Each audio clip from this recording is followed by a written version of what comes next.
everyone, and welcome back to another edition of What the H Are You Reading? With me, your host, Brian H. Heinz. This is the What the H Are You Reading for October 2020, and we're a little late, but I had a long end of the month when I was doing the short box of DNA. These are quickie reviews for the month of October. For every week in October, 4 weeks, I'll review one comic and just give you a quick rundown of what it was and what I felt about it. For week one, it's Amazing Spider-Man number 49, actually the 850th issue of The Amazing Spider-Man. Now, this is a wrap-up of the recent Sins Rising arc where the demonic character Kindred resurrects the Sin Eater, a vigilante who went around killing criminals. No, he's not the Punisher, before he eventually committed suicide. Now he's back and he's got demonic power, so that when he shoots a villain, or even a supervillain with this shotgun of his, he gains all their sins and even all their superpowers, but they're left cleansed. They're docile, Gentile people. He's now going after Spider-Man's greatest enemy, Norman Osborn, the Green Goblin, the man currently running the Ravenscroft Asylum. Now, to slow him down, Norman releases his most powerful prisoner, the Juggernaut, but the Sin Eater's magical powers even work on the Juggernaut, so now he's giant and unstoppable. Meanwhile, the other Spider Heroes have been gathered together by Madam Web because she's foreseen that if Spider-Man saves Norman Osborn's life, it'll destroy his life. But of course, that's what he decides to do anyway. Okay, that's the setup. Now, like I said, this is the 850th issue of The Amazing Spider-Man, so it's an anniversary issue, it's supersized, it's $10. The book's main story is broken into 3 parts, drawn by Ryan Oatley, and this is his final appearance in The Amazing Spider-Man as its regular monthly penciler. Humberto Ramos, who's always great, and Mark Bagley, the classic Amazing Spider-Man and Ultimate Spider-Man artist. There are also some backup stories not related to the current continuity by Kurt Busiek and Chris Bachalo, Trad Moore, and Celine Ahmad and Aaron Kuder. Now, like I said, this is a $10 comic book that's an issue in the regular ongoing series, but it's hard to say you don't get your money's worth, as the creative talent here is just A+ all the way. Now, the main 3-part story follows Spidey as he tries to keep the Green Goblin safe from the Sin Eater, but at the same time keeping his spider friends safe from the Green Goblin. And also following his inner turmoil as he has to team up with the man who's made his life miserable and killed so many of his friends. The backup stories range from funny, Spider-Man taking on a demon-possessed strawberry plant, to trippy, Spider-Man gets summoned to save a sorcerer who's actually a dog, and thought-provoking, Spider-Man meets Starling, who is the Vulture's granddaughter and has been a character over in the Miles Morales Spider-Man book, and has to educate her as to what kind of man her grandfather really is. As for the main story, that's not Spencer's best work in Spider-Man, that would be Hunted. This story is a bit long for my taste, and it's just these two running away until the very end when they confront the Sin Eater, and it's a lot of inner monologue. It's a lot of Norman Osborn saying, "We're not so different, you and I," and a lot of Peter thinking, "How long am I going to save this guy who's made my life so miserable?" To be honest, the story is pretty mediocre, but that said, the art for all 3 chapters, as well as the Bachalo backup, are outstanding. Getting back to the whole $10 thing and making it a part of the regular ongoing series, I'm not a big fan of companies making anniversary issues, these super huge, ultra expensive editions. DC has been doing a ton of this lately.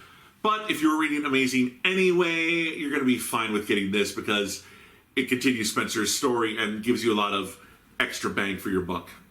Now, if you just want it because it's an anniversary issue, you're probably going to be disappointed with the too long, too boring main story. And I don't really feel like the backup stories are enough to make the $10 price tag worth your time. Now, for week 2, it's Rorschach number 1. This is the first Watchmen miniseries that DC has released since the Before Watchmen event in 2012, and the first appearance of any Watchmen character since last year's Doomsday Clock series wrapped up. Now, in that book, there was a new Rorschach, the mentally ill son of the original Rorschach psychiatrist from the original Watchmen miniseries. This book opens with Rorschach being murdered at a political convention, but it's not that new Rorschach who is black. This one is white and very old. Also, there's a second masked vigilante there who's already dead, a woman in a cowgirl outfit with a domino mask. What then follows is a story of a police detective investigating why this 80-year-old man and young woman wearing Halloween-quality costumes broke into a political convention with rifles and then were killed. Moreover, what is the connection between these two to the original Rorschach who died over 40 years ago? Yes, this is our first look at the modern-day Watchmen universe. It's set in 2020. That said, the style of the book looks like it never left the 1980s. It looks like a 1980s police detective show. Everyone's got sideburns, big hair, corduroy jackets. I mean, it looks very dated even though it's set in modern day. Tom King is the writer of this book, and Jorge Fornes provides art. There are enough ties to the old Watchmen series to keep it grounded in that lore, although there isn't any mention, at least not yet, of that book's alien invader ending. Nor of the events in Doomsday Clock, which is probably just as well. Rorschach himself works best as a sort of grimy, down and dirty vigilante book, exploring the inner workings of human darkness and misery. Rorschach is not a happy-go-lucky character who would benefit from a lot of flashy, superpowered individuals showing up in his book. What we get is a mystery. Who killed this old man dressed up as Rorschach and his young friend? How did this tie into the political convention? What ties into the original masked vigilante? The art has a gritty, dated, but very real look, and I'm intrigued enough by the story King is selling here that I want to read more of this book, and we'll probably end up getting the whole miniseries. For week 3, it's Guardians of the Galaxy number 7. Okay, we've just wrapped up the first arc of this new volume. Star-Lord is dead, Gamora has quit the team, and we just had a one-shot issue where Nova deals with his PTSD from surviving all these intergalactic wars to escaping the Cancerverse to feeling guilt over the death of Peter Quill. The current story now picks up after the events of Empire, with the Guardians living in this new political reality and space of the Kree and Skrull empires being at peace. And since he's a member of an alternate universe Kree empire, Marvel Boy, along with Nova, gets to go to this sort of peace conference where he and other delegates try and hash out the political realities of this new status quo. The rest of the Guardians don't get much play in this issue with the exception of Moondragon, who's now dealing with stress in her marriage to Phyla-Vell after this alternate reality Moondragon merged with this reality's Moondragon to create a new Gestalt version of her. And by the end of the issue, we get a locked-roomed murder mystery that frames Marvel Boy, so Rocket Raccoon and the rest of the Guardians have to come in to clear his name, and that'll be the story for the next couple of issues. Al Ewing, who is writing this book, story is so-so. This feels like a catch-your-breath, small-stake story after the loss of Star-Lord and Gamora quitting. The art by Marcio Takara is decent. He's a good artist and handles the aliens well, but it does feel a bit off that we're doing this sort of epilogue to an event that the Guardians weren't even a part of. I haven't been a huge fan of Al Ewing's Guardians run so far. I prefer Donny Cates' previous volume. And while the humor is decent, and of course we've just finished an arc, so you'd think this would be a good jumping on point, I can't really recommend it as a jumping on point right now. It's an average read at best.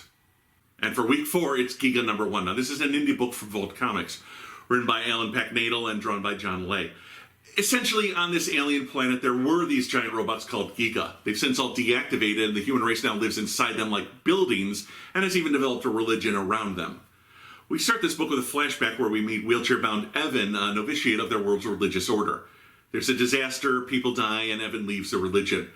He's now living on the outskirts of civilization, and along with his friend Myra, tries to survive the gangs and cults that rule out there while looting valuable tech from lone Giga that they find in the forests. But Evan has a secret. He has a lone human-sized Giga living with him named Laurel. But Laurel's brain is breaking down, so he and her have to head into the jungle to find Gigas so they can scavenge parts to repair her mind. Obviously, there's a lot of world building in this first issue, setting up the Giga, the humans now living inside them.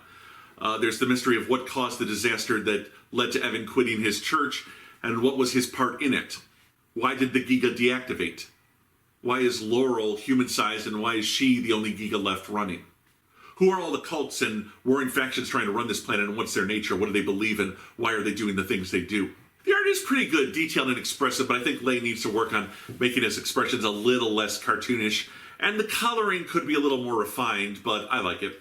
I'll definitely be checking out issue number 2, but sometimes these indie books have a very strong start and then a very weak finish. So I'm not sure if this entire series is worth reading yet, but I do find this first issue very promising. Okay, my friends, that's it for this month's edition of What the H Are You Reading? Thank you very much for joining me. I hope you found these reviews entertaining and informing. I'll see you back here next month for November 2020 reviews. Until then, this is What the H Are You Reading? And I'm your host, Brian Heinz.